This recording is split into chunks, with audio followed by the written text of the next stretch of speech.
Call to order. This is the Washoe County School District Audit Committee meeting taking place at 4 p.m. The date is August 11th, 2022. All right, item one, our item next is roll call. Okay, good luck. Present. Here. Present. Jennifer Thomas? Jennifer Thomas. I'm calling the roll. Can you hear? Yeah, she's raising her hand. Ben Bartow? Please here. Here, present. Todd Shipley? Here. He's here. And Deborah Yates. She's not here. Okay, next item up is discussion, presentation, and action items. Item 2.01, select an audit committee chairperson for a one-year term ending June 30, 2023 from current members of the audit committee. Ben Bartow, Wesley Chujulern, Ronald Ellis, Vitalis Ozud, Todd Shipley, Jennifer Thomas, and Deborah Yates. So, is there any public comment that we need to address? Okay. There's no public comment. I'm happy to continue in the role as chairman unless somebody wants to arm wrestle for it, in which place I'll. Ron, I nominate you. This is Todd for the position. Okay. Do we have a second? I second the nomination. Okay. All right. And all in favor, say aye. Aye. Aye. Aye. Okay. Any opposed? Okay. I think the motion carries.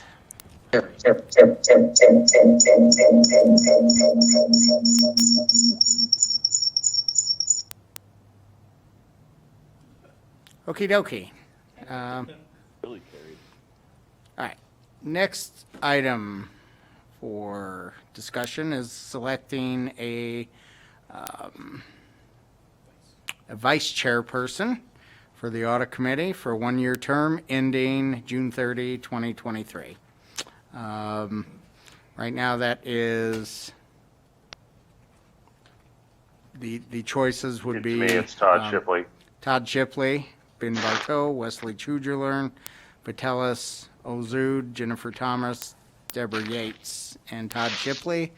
And I would like to nominate Todd Shipley. Can I?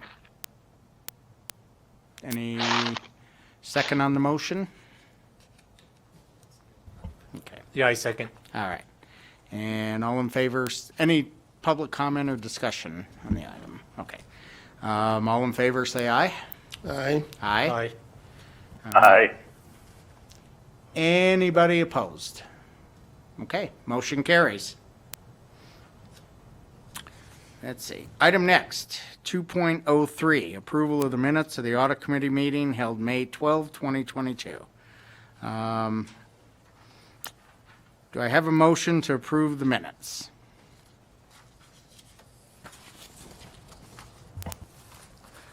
So I move that the audit committee approve the minutes of the audit committee meeting held May 12, 2022. Okay. Do we need a second? Todd Shipley, I'll second the motion. All right. Any public comment whatsoever? No public comment? Okay. All those in favor say aye. Aye. Okay. Aye. Any opposed? Aye. Any opposed? None? Motion carries. Minutes are approved. All right, status update on the activities of the Internal Audit Department to include current projects on the Internal Audit Department audits plan, I believe that should be, including the recent student activity funds audit of Jesse Hall Elementary School. For information and discussion only. All right. Kirk, it's all yours. Thank you. Good afternoon. Kirk Starkey for the record. Chairman Ellis and members of the committee. This is a info and discussion item, so, do not hesitate to ask questions anytime, not a problem. But attached with your packet and on the screen is our project status update worksheet. It's very similar to the last meeting that we had, but I just wanted to, there's a couple items on there I wanted to highlight and bring to your attention. First, since the last meeting, we continued to receive several requests from management and school principals for more student activity fund audits from specific schools, which is very good. That's a good thing they're reaching out. And in order to be responsive to the requests, we planned on focusing and getting these audits completed first, and because there appears to be a need for continuous improvement in this area, and we'll continue to monitor the results from the audit for any patterns and report that out as well. But just as a heads up, because of the workload with the SAF audits, we'll be putting the performance audits basically on hold or kind of in second place in order to work through all these student activity fund audits. But when there's moments in between the SAF audits, then we'll jump back into our performance audits. But that's basically what I wanted to throw out there, is we're trying to work our way through all these requests. We're glad they're requesting them. Hope they continue to request them, because there's a lot of monies that flow in and out of these accounts. It's parents' money, so we want to give a look for that. So thank you. I'll be happy to handle any questions on this one. Are there any significant findings that you wish to report, or any concerns that we should discuss? Not at the level that we need. We were trying to find a pattern with them at the schools. We see there are similar issues that we see kind of repetitively, but the business office is trying to create more training for the school bookkeepers and the secretaries, which they have done. I think in the last couple of months there was a training session, so that's good. But right now, no, we want to get through these before throwing out there something like that. No, and I would say I support your course of action of being responsive to what the principals are requesting. Thank you. Thank you. To play off Ron a little bit in terms of these requests, right? Are these new principals, or changing bookkeepers, or just curious why, the request? It's a mixed bag. It's a little bit of both. Some are new principals coming in that would like to have the process looked at. Right. Some are, we do have some from management that have different reasons for requesting the audits. And that's mainly, in other cases, it's just been a long time since the school's been, Thank you. looked at. Yep. Okay. Anybody? Yeah. When I read the report, this appears to me like the principals are just coming in. They're all saying, this is a new group, we're going to go forward doing it better. Is there a way to inform us going forward that these people have corrected some of these actions? Good question. At the end of the audits we'll have basically a findings meeting before we finalize the report, and we're giving the principal and kind of the management of the school a heads up of what we found, and a chance to, in theory, also rebut, let's say, the findings, and also explain how to best correct the issues and why to correct the issues. Usually at that point in time, they have their explanation of why the issues occurred and what they plan to do going forward, and we work it through that way about the best course of action to correct it, and then their responses come through. For the most part, it's been resolved during those findings meetings of how they're going to correct it. Being able to do like follow-up audits on these, we don't. For the student activity fund audits, we don't. But we do have the business office that has a student accounting function behind it, basically the accounting department, and they monitor on an ongoing basis of what's going on with the student activity fund. So if we see a pattern that way, we can go back to the school if we determine, hey, look, we just had this finding, we had this discussion, you said it was going to be corrected XYZ, it does not appear. That's probably right now where we're at with those. Thank you. Got it. Thank you. Anybody else have any questions or comments for Kirk on this particular topic? Okay. Mr. Starkey, please move on to 2.05. All right, Kirk Starkey for the record again, Chairman, members of the committee. This is an info-only item. It's our waste, fraud, and abuse hotline status update report that we presented at the meetings. Basically, it's a status update from since we last met, the status of the cases that are new since that last meeting. Of those cases, we received 8 since the last meeting. 6 of them, we referred to the appropriate responsible department to investigate and handle, and those were closed. 1 we investigated, we found it did not have merit, and it was closed. Another one, we closed it without investigation because there was basically no claim stated that could be investigated. It was, for lack of a better way, it was basically just a statement, a personal statement. So that one closed, and we still have the 2 open cases at the top of the screen that we'll work on as well. And that's we'll keep, the open cases we'll report back at the next committee meeting as well. Thank you. Alrighty then, and then before I move on, I'll just, as a matter of routine or procedure, do we have any public comment on either of the last 2 items? No, and I should tell you that now, you only have to take public comment on items that there's an action. Okay, So they can talk about anything. okay. I just see that on my agenda it's highlighted. Call. Okay. It doesn't hurt. Doesn't hurt. It's all good. Okay, so next item is, let's see, Hotline Concerns. We covered that. Presentation of the report, Fraud, Waste, and Abuse Hotline Annual Report. Or is that, Yeah, that's what we just covered? Okay. Yeah, we're at 206. Yeah, I'm sorry. 206 and 205 are almost the same. Gotcha. Yeah. Okay. Trying to confuse me. Yeah, Okay. yes. 207. No, 206. 206, okay. 206, I'll take proceed. it. Thank you. Kirk Starkey for the record. This is also an info and discussion item, so we can, if you have any questions, feel free. Basically, what this report is, it's the annual summary report of the hotline cases for the whole fiscal year. So it's basically a compilation of the prior spreadsheet that was on the screen, put together in a way to summarize where we're getting the complaints from, kind of the matters that are involved or allegations, how they're resolved, and kind of compiling that together as an information item. Right now, this is only the 2nd iteration of this report that we have.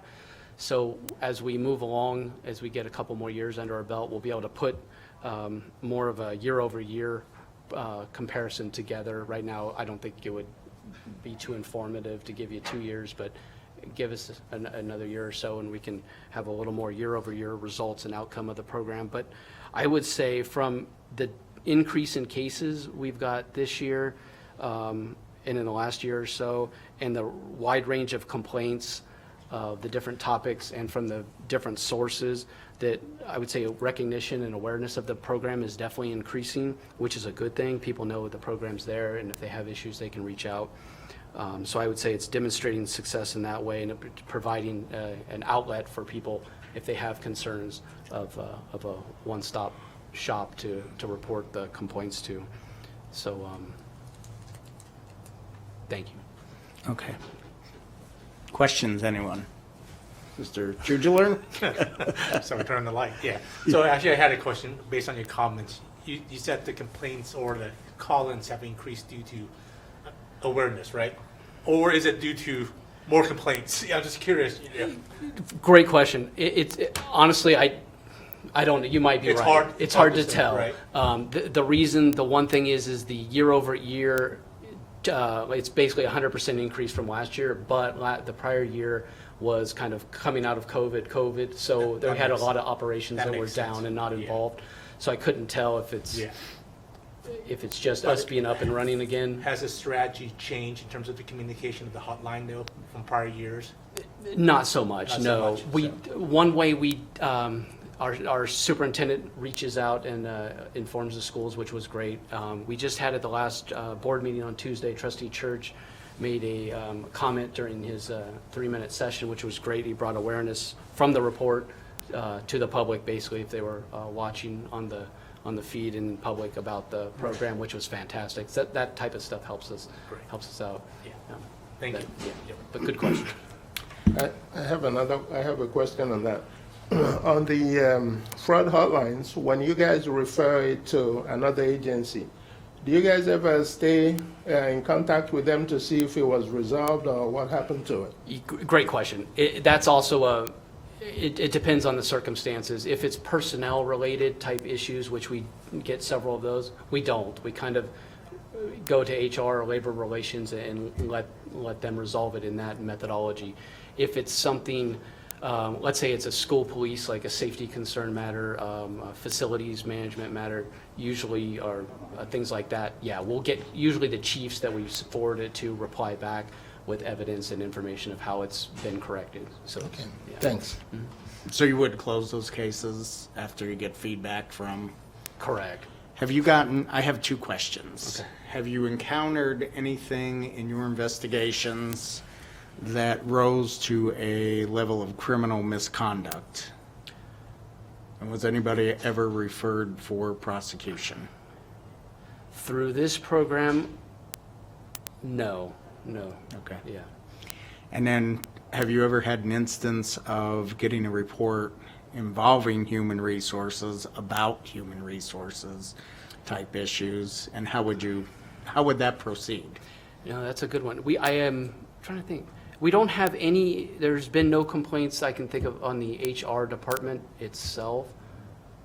So I'd have to answer that no. In that case, if we did, let's say about the chief of human, something at that level, it would have to, the legal department is basically where I would start with that Okay. one, because it would have to be outside of the department. Gotcha. Yeah.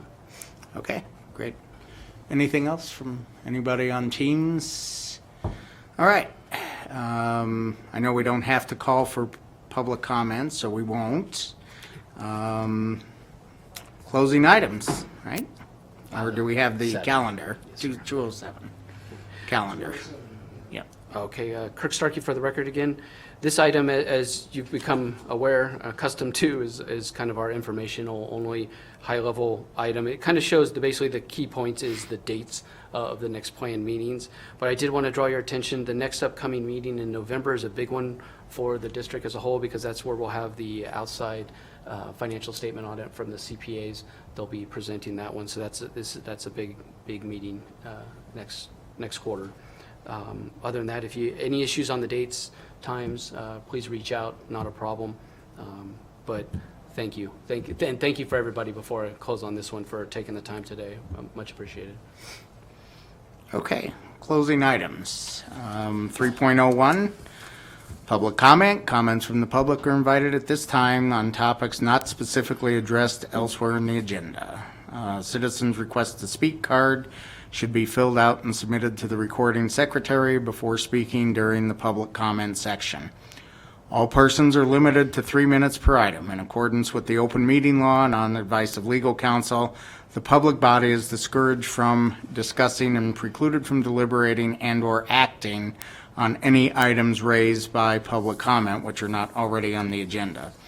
The public body may impose reasonable content neutral restrictions on public content such as willfully disruptive comments that are irrelevant, repetitious, slanderous, offensive, inflammatory, irrational, or amounting to personal attacks or interfering with the rights of other speakers. Correspondence or written materials submitted for public comment by the general public shall be attached to the minutes for the next meeting. Now, after all that, do we have any public comment cards or anybody who wants to speak?